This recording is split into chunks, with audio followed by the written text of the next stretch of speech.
నమస్కారం అండి, చెప్పండి. పరిస్థితులు చూస్తుంటే హుటాహుటిన గవర్నమెంట్ మార్చేశారు బిశ్వభూషణ్ హరిచందన్ గారిని. ఆ ప్లేస్ లో ఎస్ఏ నజీర్ గారు వచ్చారు. ఎందుకు గవర్నమెంట్ అంత హుటాహుటిన ఆగమేఘాల మీద మార్చేయాల్సిన పరిస్థితి వచ్చింది? ఇప్పుడు ఏకనాథ్ షిండే ప్రయోగం కూడా చేద్దామని చూస్తున్నారు వాళ్ళు ఇక్కడ ఆంధ్రాలో. ఇది ఇంకా వాళ్ళకి ఇంకా పొందినట్లేదు వాళ్ళకి. ఎలాగంటే బీజేపీ వాళ్ళు మోడీ ఆపరండి ఎలా ఉంటుందంటే అండి, వాళ్ళు 2014కు ముందు 2014 తర్వాత బీజేపీ అనేటువంటి చూసుకోవాలి. అలాగే 2019కు ముందు 2019 తర్వాత బీజేపీ అనేటువంటి మనం వాళ్ళు రాను బద్ధకం వచ్చేసింది వాళ్ళకి. ప్రజలకు ఏమన్నా చేసి మంచి చేసి మేలు చేసి ఓట్లు అడుగుదాం అనుకుంటే ఎవడ పడతాడు ఈ గోల అనుకున్న వాళ్ళు ఎలక్షనీరింగు, సోషల్ ఇంజనీరింగు, మిషనీరింగు వీటి మీద ఆధారపడ్డారు వాళ్ళు. ఎలక్షనా సెలక్షనా అంటే వద్దు, ఎలక్షన్ కట్టవద్దు, సెలక్షన్ అని కోరుకుంటున్నారు వాళ్ళందరూ కూడా. సెలెక్ట్ చేసుకుందాం, ఒక్క ఎమ్మెల్యే ఉన్నా మన ముఖ్యమంత్రి కావాలి, ఒక్క ఓటు లేకపోయినా మాకు అక్కడ అధికారం కావాలండి. సిగ్గు లేకుండా చెప్తారు ఆంధ్రాలో. వాళ్ళకి నోటాతో పోటీ పడతారా వాళ్ళు, మేము అధికారంలోకి వచ్చేస్తూ ఉంటారు. ఎలాగ వచ్చేస్తావురా అని ఎవడన్నా దవడమే కొట్టేసి అడిగితే బాగుండని చూస్తాను నేను. నువ్వు ఎలాగొస్తావురా నువ్వు ఇక్కడ చెప్పు అని గుంజేసి పట్టుకుని జుట్టట్టుకుని 2 వంగదీసి గుద్దేలు పెడుతున్నాడు. ఎలాగొస్తాడు చెప్పండి? ప్రత్యేక హోదా ఇచ్చారా? రైల్వే జోన్ ఇచ్చారా? అమరావతికి నాశనం అవ్వకుండా కాపాడారా? ఏమీ చేయకుండా, విభజన హామీలు ఏమీ నెరవేర్చకుండా మేము అధికారంలోకి వచ్చేస్తాం, మాదే అధికారం. వాళ్ళిద్దరిని చూశారు, కుటుంబ పాలన పోవాలి. కుటుంబ పాలన అంటే బీజేపీలో ఉన్నవాళ్ళు ప్రతి వాళ్ళు కుటుంబం వాళ్ళే అందరూ ఉన్నాయి. అసలు 2 కుటుంబాల కోసమే ఈ దేశాన్ని తాగడెట్టేశారు వాళ్ళు. ఈ పరిస్థితుల్లో వాళ్ళకి ఆంధ్రాలో ప్లేస్ ఏంటి? జగన్మోహన్ రెడ్డికి ఒక టాస్క్ అప్ చెప్పారు. ఇప్పుడు విజయసాయిరెడ్డి బీజేపీ వాళ్ళు బాత్రూమ్లు కడుగుతున్నప్పుడు ఈ రొంక్యావారం చేస్తానికి వీళ్ళందరినీ కలపడానికి చేస్తున్నప్పుడు వాళ్ళకి ఏం చెప్పారంటే, సరే మేము హెల్ప్ చేస్తాం, మొత్తం సిస్టమ్ నీకు చేతికిస్తాం, మీ ఇష్టం ఉన్నట్టు కొట్టేసుకోండి, మీ ఇష్టం ఉన్నట్టు చేసేసుకోండి, మీకు అన్ని రకాలుగా చట్టాన్ని రాజ్యాంగాన్ని మీకు అప్పచెప్పేస్తాం అని చెప్పి వాళ్ళ టాస్క్ టీడీపీని చంపేయండి, ఆ ప్లేస్లోకి మేము వస్తాం అన్నారు. వైసీపీ ఏం చేసిందంటే టీడీపీని బతికించి బీజేపీని చంపేసి వాళ్ళు సూసైడ్ చేసుకున్నారు. వైసీపీ సూసైడ్ ఆత్మహత్య చేసుకుంది ఇప్పుడు ఆంధ్రప్రదేశ్లో. మరి ఇది అర్ధరాజ్యం ఎత్తి అడుక్కుని చెప్పు కడుగు దాచుకుంటాం అంటే ఆత్మహత్య చేసుకున్నట్టు కదా. అంత 151 మ్యాండేట్ ఇచ్చిన తర్వాత 3.5 ఏళ్ళకి ముదనష్టమైపోయి వీళ్ళు సర్దేసుకుంటారా బాబు అనే పరిస్థితి వచ్చిందంటే వాళ్ళు ఎమ్మెల్యేలు గట్ట బాబోయ్ మేము గెలిచిన వాళ్ళు ఏమని బయటికి పారిపోతున్నారు, జనాలు గోడలు దూకేసి పారిపోతున్నారంటే మీటింగుల్లోంచి. ఇది ఇంతకన్నా దరిద్రం ఏముంటుంది?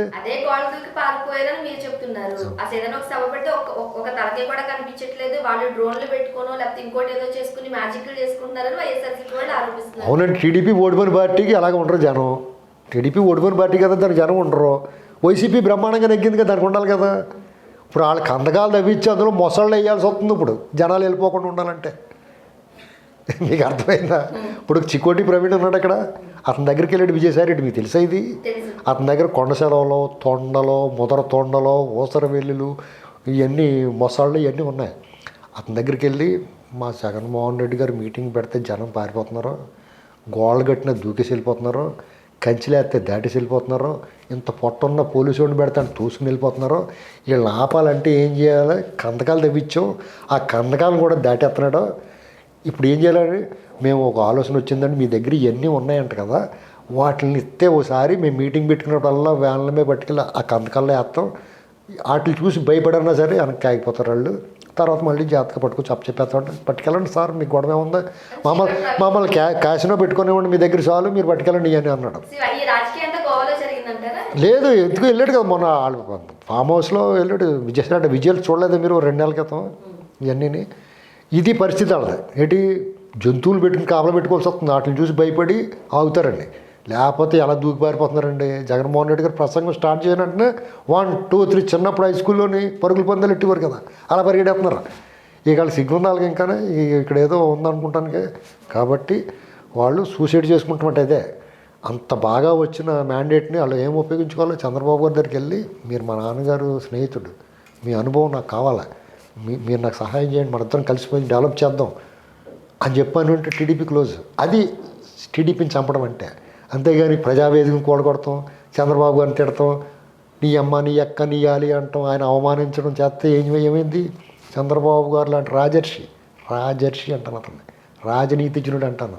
అటువంటి మనిషి దూషణ భూషణ తిరస్కారాలకు అతీతుడైన చంద్రబాబు నాయుడు గారు ఈ ప్రపంచమే గుర్తించిన నాయకుడు బయటకు వచ్చి బ్రేక్ అయిపోయి దుఃఖించాడు. ఏం చేశాడు? అతను బ్రేక్ అయిపోయాడు. ఆ బ్రేక్ అయిపోయినాడు శ్రీరామచంద్రుడు ఏమన్నాడు తెలుసండి? అతను రాజ్యంలో ఒక మనిషి వచ్చి అతను శ్రీరామచంద్రుడి భార్య గురించి ఒక అనృతం ఒక తప్పు మాట మాట్లాడితే శ్రీరామచంద్రుడు రెండో మాట ఆలోచించకుండా ఏం చేశాడు? వాళ్ళ భార్యను అడుగులు పంపించేశాడు. చంద్రబాబు గారు ఏం చేయడు తెలుసా? తన భార్య ఎంత సౌశీల్యం, తనకి ఎంత సహకారం చేసిందో ఆవిడని తలుచుకొని ఆవిడ గురించి చెప్పి దుఃఖించాడు. అంటే ఇక్కడ అతిశయోక్తి అవుద్ది, కానీ రాముడి కంటే బాబు బెటర్ అనిపించాడు. ఇక్కడ స్త్రీని గౌరవించాడు. అర్థమైందా? అప్పుడు ఈ దేశమే ఈ ప్రపంచమే తలడిల్లిపోయిందండి. ఇది పరిస్థితి. ఇప్పుడు బీజేపీ పరిస్థితి. వీళ్ళు చంపి వాళ్ళ పేజ్లో కొంత ఉంటున్నారు కదా, ఇంత అరాచకం చేసి రాజ్యాంగాన్ని చట్టాన్ని ఉల్లంఘించినప్పుడు వీళ్ళంత అరాచకం చేస్తున్నా కానీ టెంకాయ మూలలో నిలబడి చూస్తున్నారు రాళ్ళు అని చెప్పేసి అనుకున్నారు జనం బీజేపీని. అంటే వాళ్ళు చంపాడు. అతను ఆత్మహత్య చేసుకున్నాడు, వాళ్ళు చంపాడు, వీళ్ళు బతికించాడు. ఇది పరిస్థితి నడుతుంది. అప్పుడు ఏం చేశారంటే ఇంక ఇవన్నీ లాభం లేదురా బాబు, వీడికి అప్పచెప్పాం టాస్క్, మన పని మనం చేయాల్సిందే, మన సుత్తి తీద్దాం ఇతలకని చెప్పేసి వాళ్ళకి అలవాటైన విద్య ఏకనాథ్ షిండే ప్రయోగం అది చేస్తారు. మాజీ న్యాయమూర్తి గోపాల్ గౌడ్ గారు కూడా కొన్ని కమెంట్స్ చేశారు. ఏపీలో వికృత పాలన నడుస్తోంది అని. ఆ కమెంట్స్కి సంబంధించి మీరు ఏం చెప్తారు? మాజీ న్యాయమూర్తి గోపాల గౌడ గారు అన్నాడు, ఈ మాట ప్రతి కూడా అంటున్నాడు. ఆయన మాజీ న్యాయమూర్తి కాబట్టి ప్రముఖంగా అనిపిస్తుంది. ఎవరిని అడిగినా చెప్తారు రోడ్డు మీద. మొన్న ఒక ఆవిడ రోడ్డు మీద కూరగాయలు అమ్ముకుంటే ఆవిడ ఇడ్లీలో కొబ్బరి చట్నీ కావాలి, పూరిలోకి ఆలు కుర్మా కావాలి, ఈ రాష్ట్రం సంకనాకి పోవాలంటే జగన్ మళ్ళీ రావాలంటుంది. అంటే ఇంక అల్టిమేట్ అది.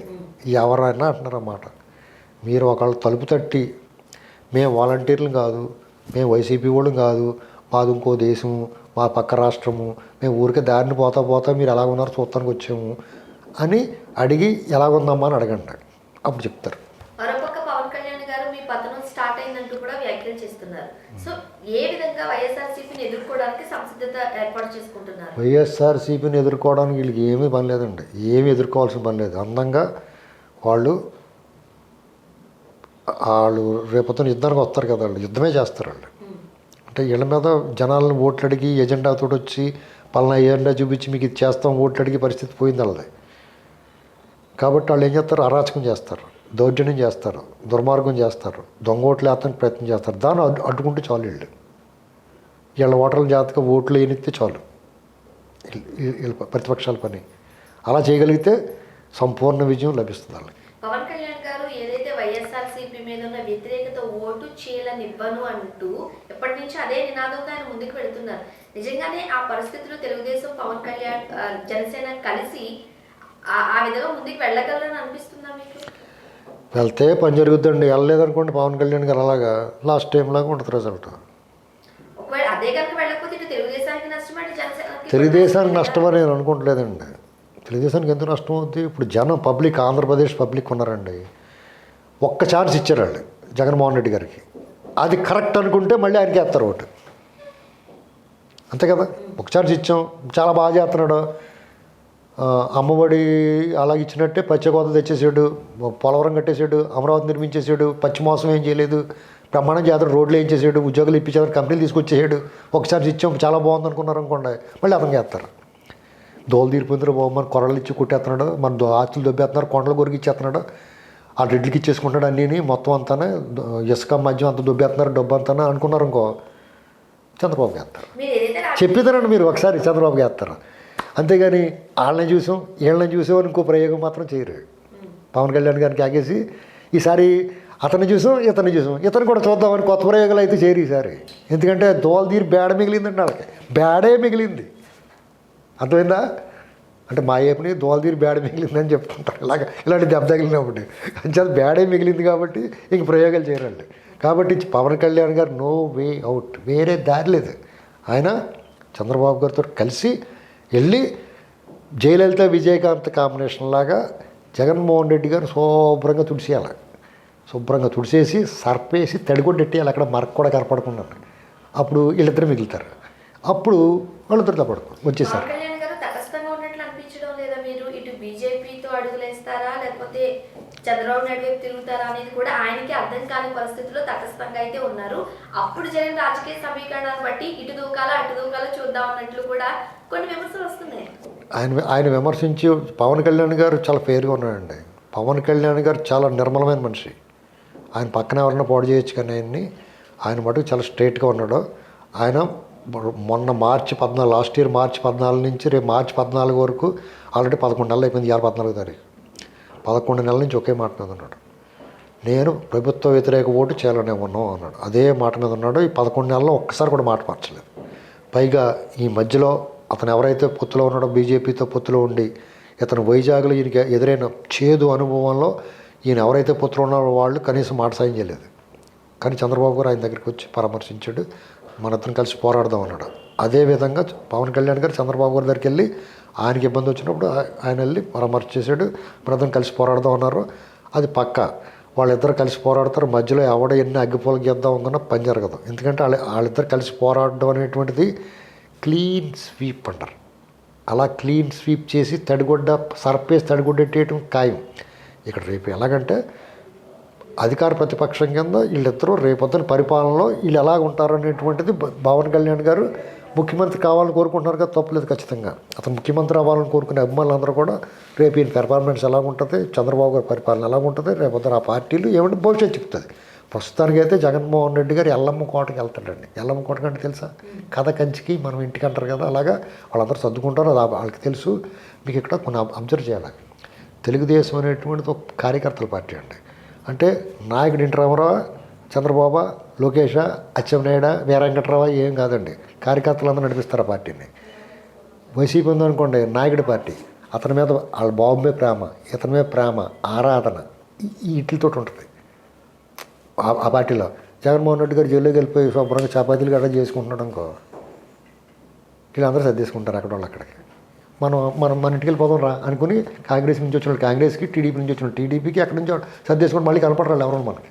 ఇది పరిస్థితి. ప్రస్తుతం నిజంగానే వైఎస్ఆర్సీపీలో ఎవరైతే ఎమ్మెల్యేలు మంత్రులుగా చేసి ప్రస్తుతానికి సైలెంట్గా ఉన్న వాళ్ళు కూడా జంపింగ్ బట్టలు గట్ట సర్దుకుని రెడీగా ఉన్నారు. వాళ్ళు ట్రైన్ ఎక్కేసిన తర్వాత బెర్త్ సర్దుకుని బట్టలు మార్చుకుని పడుకుంటారు కదా, పడుకుందాం తప్పుడు ముసుకేసుకుంటానికి అలా రెడీ అయిపోయి ఉన్నారు వాళ్ళు. సో మరి వాళ్ళందరినీ క్యాష్ చేసుకోవాల్సిన బాధ్యత ఖచ్చితంగా తెలుగుదేశం పార్టీకి ఉంది. తెలుగుదేశానికి అవసరమే ఉంది. వాళ్ళ ఆర్టిస్టులు వాళ్ళకి ఉన్నారు కదా, ఈ జబర్దస్త్ ఆర్టిస్టులు అందరూ ఆ జబర్దస్త్ ప్రోగ్రాంకి వెళ్ళిపోతారు మళ్ళీ. టీడీపీకి అవసరం లేదండి వాళ్ళు. నేను అనుకోవడం వాళ్ళు తీసుకోరనుకుంటున్నాను నేను. ఎందుకంటే వాళ్ళకి క్యాడర్ గట్ట ఒప్పుకుంటలేదు. ఎవరినో వస్తున్నాడు వాళ్ళు బాగా ముదిరిపోయారు వాళ్ళు బాగా. ఇది వరకు వాళ్ళు చెప్పినట్టు ఇన్నివారు ఇలా సొత్తం ఉండేవారు ఎవరినో వస్తాను. ఎందుకంటే వీళ్ళు మాట్లాడిన మాటలకే హెరాస్మెంట్. టీడీపీ పరిస్థితి ఏంటంటే టీడీపీ కార్యకర్తలు ఎప్పుడైతే కసిగా ఉన్నారో వాళ్ళు ఎవరు ఓడించలేరండి. ఎందుకంటే వాళ్ళకి అప్పుడప్పుడు చంద్రబాబు మీద కోపం వస్తుంది వాళ్ళకి. నేను అంతనే కార్యకర్తల పార్టీ అన్నాను. వాళ్ళకి చంద్రబాబు మీద కోపం వచ్చింది, రామారావు గారి మీద కూడా కోపం వచ్చింది వాళ్ళకి. రామారావు గారి మీద కోపం ఎందుకు వచ్చింది, ఆ పిశాచి దయ్యం ఉండేది కదా లక్ష్మీభారత్ అని. ఆ దయ్యం వచ్చినప్పుడు రామారావు గారి మీద కోపం వచ్చింది వాళ్ళకి. ఆ వచ్చినప్పుడు ఏం చేయరు, వాళ్ళు సొత్తు ఊరుకున్నారు వాళ్ళకి. చంద్రబాబు గారు ఆయన దింపేశాడు. చంద్రబాబు గారు కలిపోయారు. చంద్రబాబు గారి మీద కోపం వచ్చింది, 2004 ఓడిచ్చేశారు. మన 2019 కూడా ఓడిచ్చారా కోపం వచ్చినప్పుడు. ఇప్పుడు వాళ్ళు కసిగా పనిచేస్తున్నారా, మీకు డబ్బులు కట్ట అంటున్నారా, డబ్బులు ఖర్చు పెట్టేస్తాడు జగన్మోహన్ రెడ్డి.